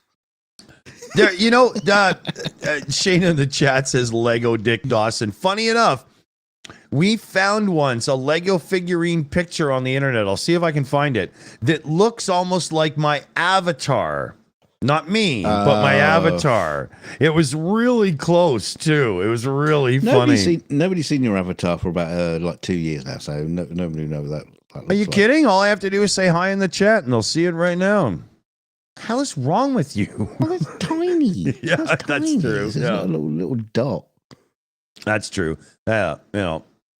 I should change that channel picture avatar, right? I should just put myself on it now, shouldn't I? We should do something. You know, check out my little avatar in the live chat and see if you can figure out what city or town or whatever is behind my little dude. Mm. I made a very cool, clever choice for that one. Oh. Yeah. What's the cocktail count? Michelle asks in the chat here. I don't know. What is the cocktail? Dos, tres, cuatros. What is the cocktail count? Yeah, I don't know. None, because I'm drinking beers. But I do have some gin in the fridge, so, you know. I think I'm on beer 5. But I'm also not feeling 100%, and I'm actually taking, like, antibiotics to finish a cold right now. I know that's stupid, but... Are you sure Michelle isn't asking about how many stories we've talked about cock yet? Could be. How many cock stories we've told? Yeah. I think we've done quite a few of those tonight. I think 1 or 2 too many, to be honest. Yeah, let's get off the cock. Yeah, why don't we wrap the seal approval around that one and just stuff it back in the zipper, shall we? Just for once, let's get off the cock. Oh, man. As you said to your ex-wife once. Yeah. Oh, sorry. Yeah, I said it to her, but she was on the phone with somebody else. Fuck.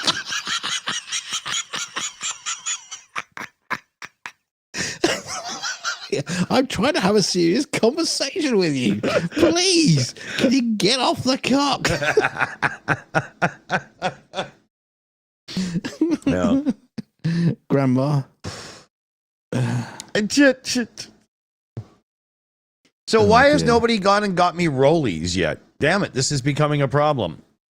No one's super chatted you any papers. There's got to be a way to make that work, right? You know, I know. I could be an idiot and buy one of those HP subscription printers, and people could send me printed rollies over the internet. I've already done that. I told you I was going to send you a PDF. You can print them out. If only Zigzag will sell me the paper. We're actually on for something here. What did you do during the pandemic when people were running out of toilet paper? I sent them PDFs of toilet paper over there. They can print them out themselves. I remember during the whole pandemic and people flipped out about toilet paper, I didn't do any panic buying at all or anything because I refused to be, you know, that person. And every time I went to the store, I still got what I needed. You know, I love the fact that during the pandemic, there was, Paul Shills says, like just shortly after lockdown, shit like that, you had stores in Australia where people just like turning up with van loads of toilet paper that they'd stocked up on so they could gouge and sell them to other people. I know. But they hadn't sold them. Yeah. So they tried to get their money back. Yeah. The store managers told them. Fuck right off. Typical Australian manner. You can fuck off, mate. Yeah, exactly. Yeah. Brilliant. Oh, I yeah. loved that. Loved it. Yeah, we had people in Canada here that were totally like, I remember being at the grocery store during the pandemic, and the guy came out to put some meats out, and this one ritzy couple, you could see like she's the kind of girl wearing fur and stuff. They just loaded up their basket as fast as they could with all the meat they could fit in it, and the entire place started calling them out, you know, how dare you and whatnot and blah blah blah, and the woman was left in tears and the husband is left, I'm so sorry, and he's trying to hand things out and everybody's like, you're a fucking asshole, and oh yeah, man, I just stood there laughing. I'm like, I didn't even have to start this is amazing, you know. Yeah, it was good. But I live in a smaller town, so you look like a fuck when you do those kinds of things, right? Because we all see all the time, you know. Remember that poor flat earther Ranty, and he, you know, at the beginning of the pandemic, he was kind of like, you know, quite honest about the whole sort of like thing, and all his flat earther friends was just like, it's all fake and all that kind of stuff. And so he bought a second freezer, like a second-hand freezer, and he went out and bought shitloads of meat and everything, stocked the freezer up, and the freezer broke down. And he woke up the next day and he had like all this meat.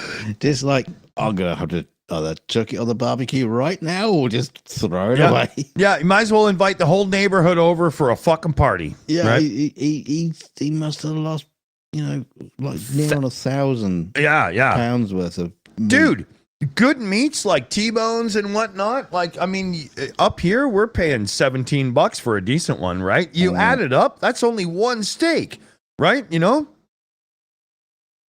Yeah. Yeah. Yeah, I know in Canadian cities there wasn't so much support for anti-hoarding because people get a little bit more scared in the cities. They don't really know who they're yelling at, right? But my neck of the woods, you get 7 or 8 of these freedom truck motherfuckers and a few guys like me and stuff, and everybody's just like, I'm not going to do this right now. Yeah. You know? Weird You scare times. these bitches into submission. Just give me 1 second here because the cocktail count is going up by 1. Well, I was going to do a wine box count going up by 1 because my bottle's empty. Ooh. Yes, I am drinking wine for a bottle because for tonight I am posh. Yeah, Lidl's finest. When I say Lidl's finest, I mean it's like £5.50 a bottle. So it's hardly the finest, but their finest hangover. Ironically, right? My missus, she likes to have a bit of rum because she is a fucking pirate. She's got enough semen in her, and she we buy she likes to have a rum and coke. So I bought her, I buy Good drink. the little, gold rum. It's like a Captain Morgan ripoff. Right. And it's only about like £11.85 a bottle, which is next to nothing, right? And so I buy her the test. Yeah, one day she run out, so I go to get the Tesco one. Which is round about the same price, but what she does, she likes to have it in she has it with some Pepsi. So she has like a rum. She has a rum and coke. Yeah, but she does do this sort of thing where she'll just like take the bottle and just take a slug. Good girl. Because she's a pirate, yeah. And so that's how she puts up with your punk ass. But no, the funny thing is, she's noticed that the Tesco one, there's a reasonable same price as the little one. The Tesco one is rough as fuck. Oh wow! But the little one, she says it's actually really good. It's really smooth. It's really so. Consumer advice: if you want cheap rum, go to Lidl. There you go. They're probably getting it from a real brewer where Tesco is like, right to China. Yes, Yeah. we make rum. Yeah, it probably is actually Captain Morgan just like wrapped up in their Yeah. in the label. I wouldn't doubt it. Or the sweepings of Captain Morgan. What's left in the bottom of the barrel? No, that's like Decanted it in the 2000s we started getting these discount cigarette brands, but they're all owned by the major cigarette brands. And I always used to say, "Oh yeah, but that's the floor sweepings, man." Well, years ago for chemistry, when I was doing was it A-level chemistry? I can't remember. So we went to a brewery as part of our chemistry lessons. Yeah. Teacher just found an excuse to go to a brewery. Just looking for getting drunk on school. Exactly. So we went to the Ruddles Brewery in UK, in Rutland, and they was like canning up their cans of Ruddles beer. But they were also canning for Waitrose, which is like a superstore. Oh, okay, yeah. And they just admitted right there and then, says it's the same bloody same stuff. beer. Yeah, exactly. Exactly the same. It's not like we can't be bothered to make like it's a not good worth one making a shittier beer for them. Yeah. Just give them the shit, man. Yeah, exactly. So it's like they told us right there and then. It says like you go to Waitrose, Yeah. buy their brand of the beer. You just get exactly the same. Exactly. In fact, the cans were the same because it was one of those sort of like cans where it was, not like a typical can. It had its own unique kind of like shape to it. So it's like their cans in Waitrose was exactly the same shape. As the ones. It's just like it's different label. Yeah, exactly. Funny. Yeah. It's so common these days. I mean, it's getting to the point where car companies are sharing the chassis. Yeah, exactly. Right? Yeah. And you've got an engine sharing and stuff going on. So, I mean, do you realize how many vehicles in Europe that you buy that are just a rebodied Volkswagen Golf? Right? Well, we talked on the show previously, about the guy getting a Porsche. Yeah, kind of like what was it? Well, no, it was I think it was a Ferrari or a Lamborghini blinker light thing. From the official site, it was like £4,000 million. Yeah. Or you just get the one from Audi. Yeah. Whatever. The Lamborghini Diablo, its headlights are unbelievably expensive from Lamborghini.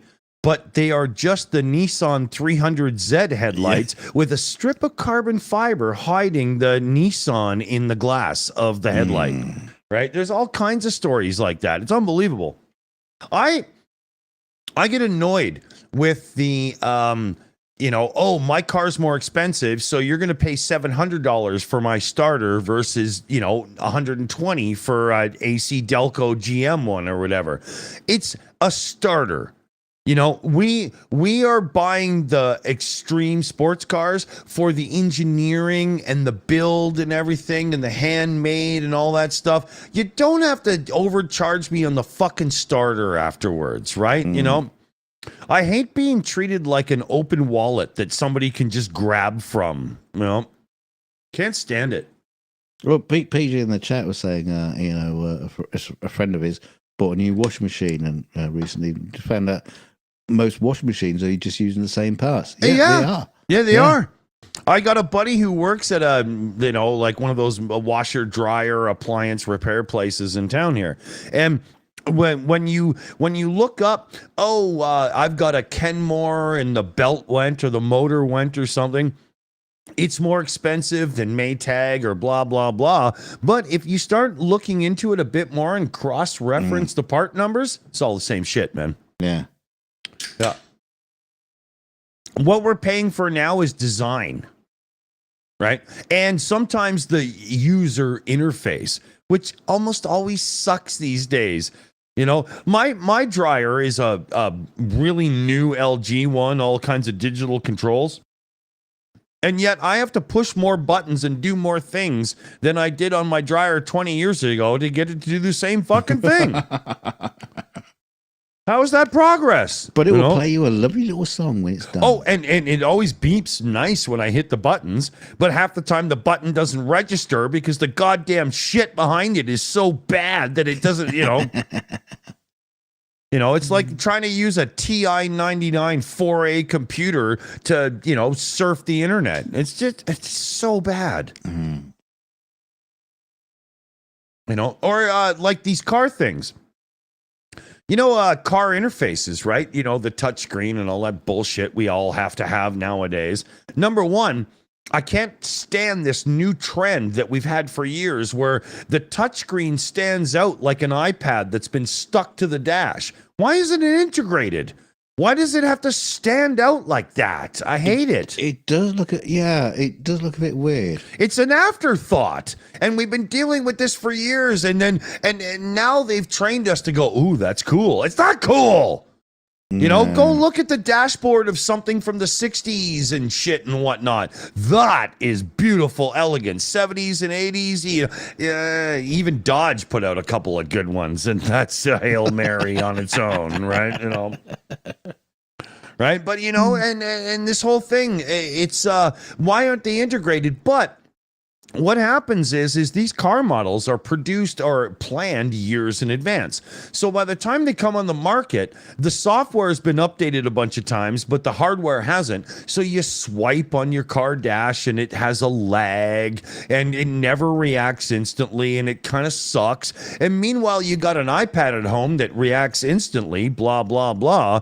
Why can't they just, before the launch of the product, the car, just go, oh, just put the new Snapdragon processor for Android in there and boom, it'll be really quick. Why do they do this? It's terrible. We get treated like assholes.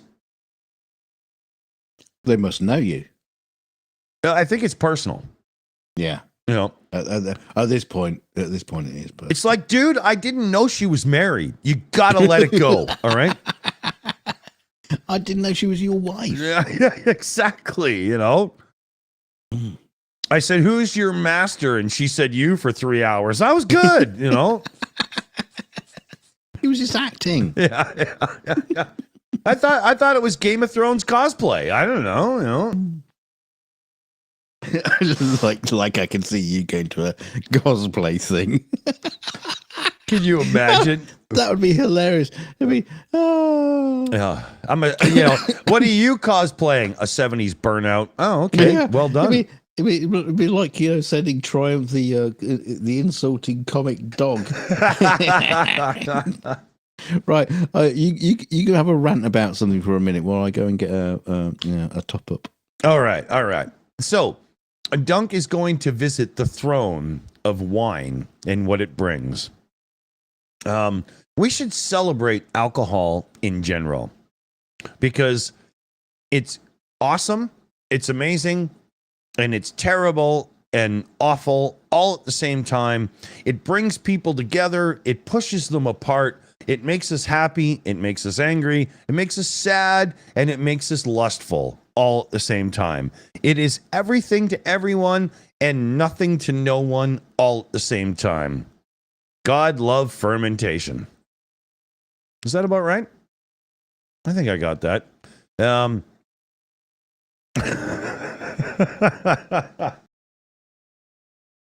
Yeah, Richard caught me there because I forgot one. It makes babies. Yeah. Yeah, very much so. Okay, let's talk about tips for a second. Somebody serves you in a restaurant. They do a great job. They're very attentive. As soon as somebody's like plate is empty, they're there grabbing it. You know what I mean? That's worthy of a tip. Tipping culture, I'm not going to get into because, but why do they have a tip jar at the alcohol store when I have to serve myself? Why am I supposed to give somebody $3 or $2 or whatever just because they rang in my booze?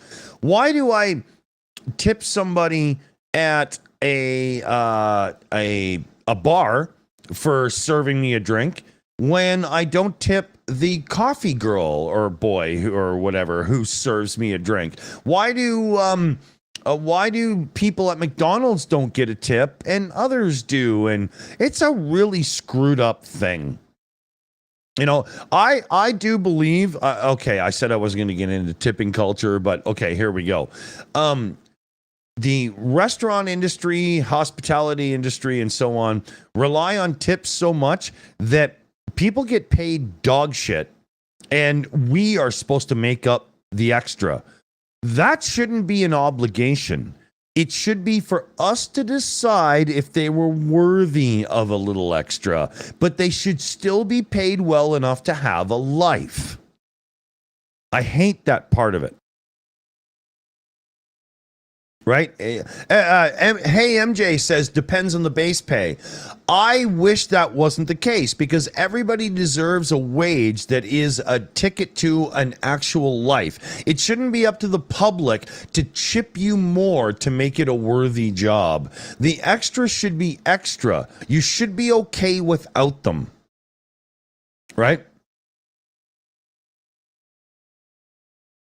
So, and you got like, in France, tipping is a big thing. But you've got other cultures where if you try to leave a tip on the table, they'll chase you down because you left money. No, that's yours, right? You can't do that. It's a very strange thing. I think tipping culture comes from the fact that you had back in the white picket fence era of the American dream, not just picking on Americans because this is Canada and whatnot too, but it's the American dream, right? You know what I mean? During that era, any, single mom with a kid could get a decent job or pay waitressing because of the tips. Right? That was a big part of it. It goes back to Reservoir Dogs, Tarantino early movie. That's where I'm getting that from. But the idea that you are morally obligated to tip regardless of service, I don't agree with that. The tip should be extra. They should be paid better. That's my thing, right? I tip should be an optional extra, right? Like, the doorman at the hotel, he takes your bags out of the taxi and instantly the hand goes out as if it's expected. Fuck you. What? I don't like that. I want it to be earned, not expected. But, tough call, right? Yeah, Duncan, exactly. Pink in the Reservoir Dogs. Yeah, I love that, Or what's his name? Tarantino himself, when he starts explaining Madonna's Like a Virgin song. That's fucking awesome clip. If you don't know what I'm talking about, I'm not going to ruin it for you. You go Google and you do Reservoir Dogs, Madonna Like a Virgin. And just enjoy the moment. It's fucking awesome. Oh, yeah. I gotta say, Reservoir Dogs got to be one of the best movies I've ever seen. The whole rawness of it and whatnot is amazing. Loved it. I think Dunk has probably fallen down the stairs at this point. Sorry about that, everybody, because I went to go and get my my emergency box of wine, because every wine is an emergency, and it was fucking disappeared. I was like going around the whole entire kitchen, going, "What the fuck is it? It should be right there, where I put it." And no, it had been sequestered away into a cupboard somewhere. Oh, I was going to say, was it intravenously connected to your wife? Oh, my God, that was like frustrating. Like, am I going to have to drink beer? Disgraceful.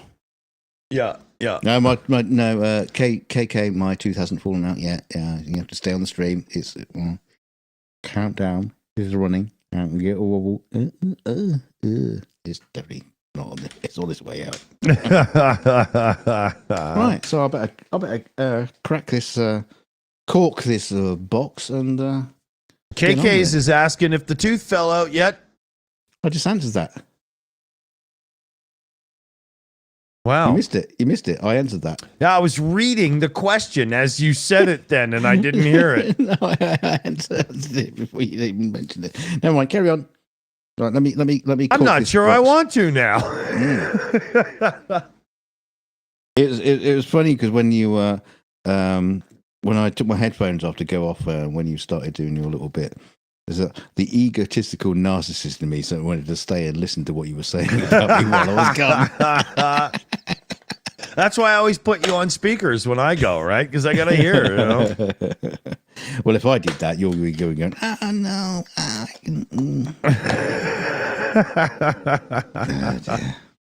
You guys. Yeah. So let's see here.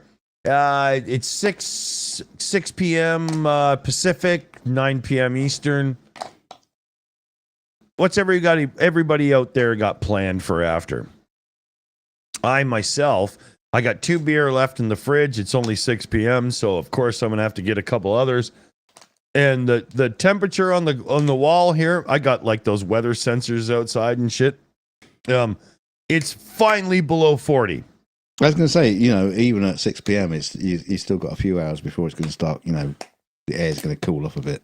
Oh, actually, right now, because it's 6 p.m., the sun is starting to beat on my back huge window to my living room. And this is where my air conditioner starts to struggle more, even though it's actually cooling off outside, right?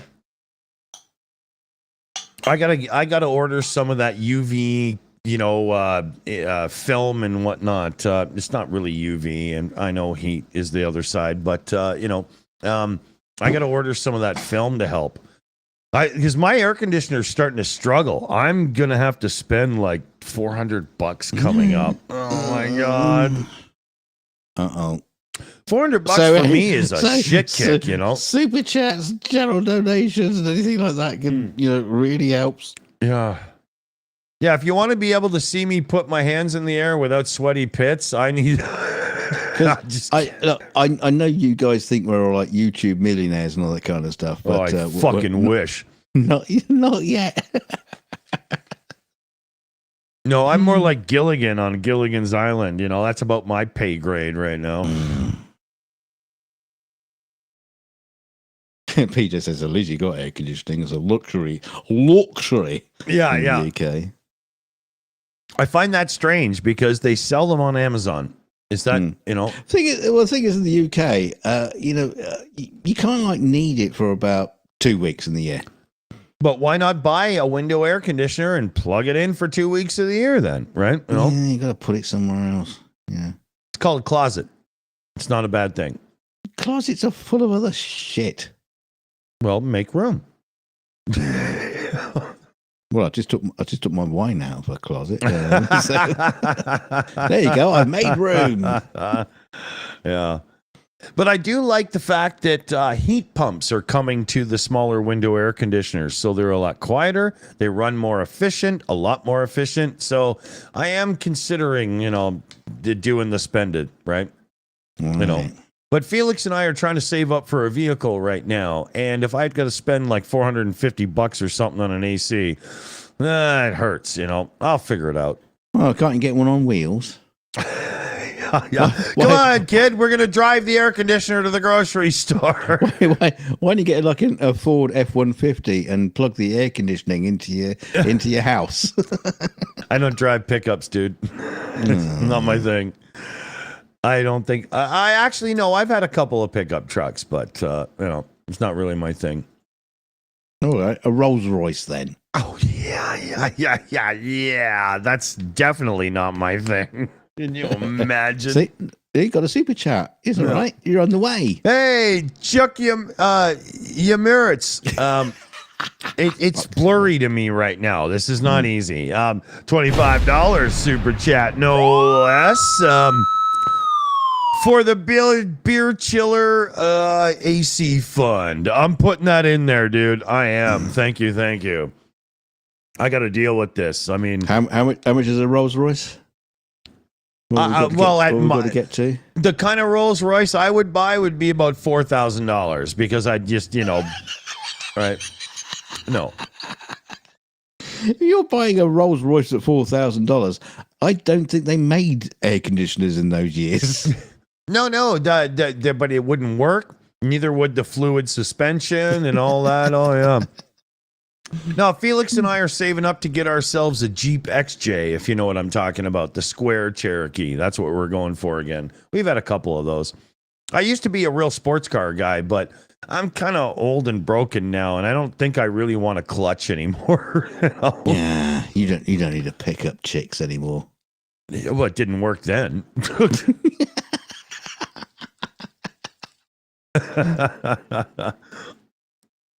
Damn it. There goes my future male menopausal dreams out the window. Oh, yeah. No. Sports cars, you know what they attract? Is dudes that wishes they own that sports car. That's all they do. Do they suck cock? Yeah. Get it where you can get it. I wouldn't know. No offense, but it's not my thing.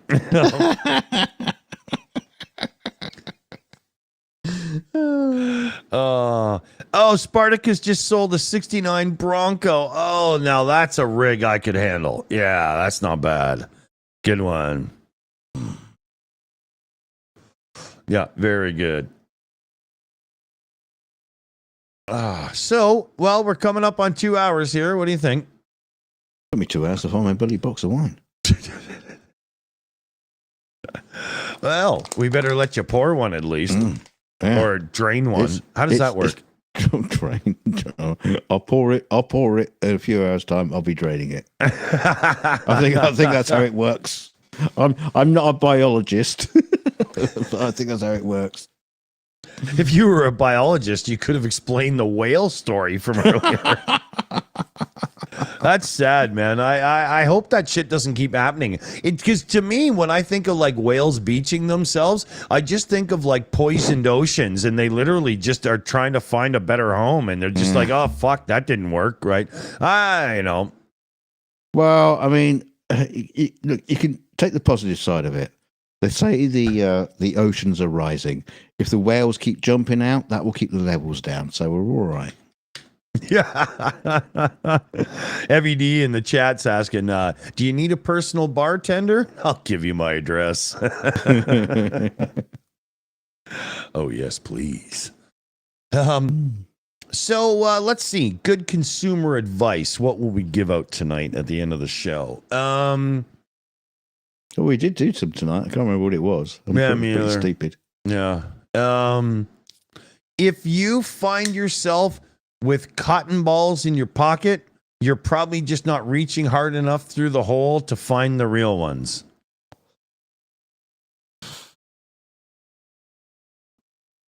Don't get caught playing pocket pool in public. I was just trying to think of a smart Alec remark to that one, and it just didn't come to me in time. Oh, that's funny. There you go. There's good consumer advice from PJ. Seen that? He says, please remember to like and share. Good call. Good call. Yeah. Hey, PJ, we got to get you on one of these bloody shows one time. Come on, man. We Mic tried. up. Yeah, exactly. Mic Yeah. up. Yeah. So let's leave off with one of my favorite on-screen gags here. Annette was the one that found this. Fucks to give. Today we're making fuck off pie. With 1 cup of no one cares, a dash of kiss my ass, add some fuck yous, a pinch of blow me. You're going to want to stir it all together and shove it up your ass. I think that's consumer advice, right? Oh, I got some consumer advice. You do? Yeah. Finally, don't think we could announce it. You know, announce the thing. The www thing. Oh, go ahead. Yeah. Finally, we have the world's waste basket set up. No, okay, right. Fuck. Sorry, go ahead. the world wasted wanker .com. We have a website. Yeah. At last, we have a website. So go to it. It is in the description. I put it in the description. Dick Did you? didn't even notice that. I snuck it in like a naughty boy. It's www.https// No, you don't need all that, do you? It's the Shills. What is it? Ogre. The Shills.org. .ogre. Ogre. Why is it org? What is that? ORG? What's that even supposed to mean? It means Original? you're organized. Oh, okay. Yeah. So we're liars. We don't want to be a .com. That's just for normal people. Yeah, we're an organization. We are the they that everybody talks about. That's right. We will be the. Yeah, and every trip to our website comes with a free neuralization after to make sure you don't remember. Yeah. So every time you go, it's like the first time. You're gonna love it. And there's lots of stuff there for the wank bank. Scrub a dub. No, go to the website, make sure it's a favorite and just do all that kind of stuff, and we'll try to figure out ways to make it even more interesting for you down the road. So, well. Yeah, and if you have a really good idea for what the website could have on it, please feel free to keep it to yourself because that means work. I thought you were going to say, and don't forget to email Dunk. He's going to be the one to fucking sort it out. Exactly. Oh my God. Dev, we told you how much we hate WordPress. Is that? We'll cover that tomorrow. We have to thank BME who kicked it off in the background. Huge. He started it off, and he got busy with family affairs and stuff like that. So we had to jump in and busy like nobody wants to be a part of. So hearts out, BME. When life settles down for you, get back here. Yeah. Yeah. On that note, remember, ice and gin go together like gin and tonic. So always put the three together. It's the holy circle. All right. The holy spackle. Circle? Spackle. No, spackle. It's I don't know. I've been in a few holy circles, but that's another story for another night. Yeah. It's a messy place to be. Big shout out here to Annette, PJ CNET, Crazy Cat, Shayna Caldwell, and Super Chat Matt. And we've also got Ukraine update tomorrow. I'm not sure who's exactly going to be there, but there'll be people popping in and out. We're one of the hubs, right? We've also got Beyond the Headlines on Sunday with Commander McMillan. And if you want to ask Commander McMillan any questions, there is a Beyond the Headlines question room in the Discord. And we'll do a Discord invite link in the live chat right now to make sure you can get there. On that note, everybody, remember, you can't score a goal if you don't keep your stick on the ice. And keep your dick in a vice. Oh, painful fun. Hamina.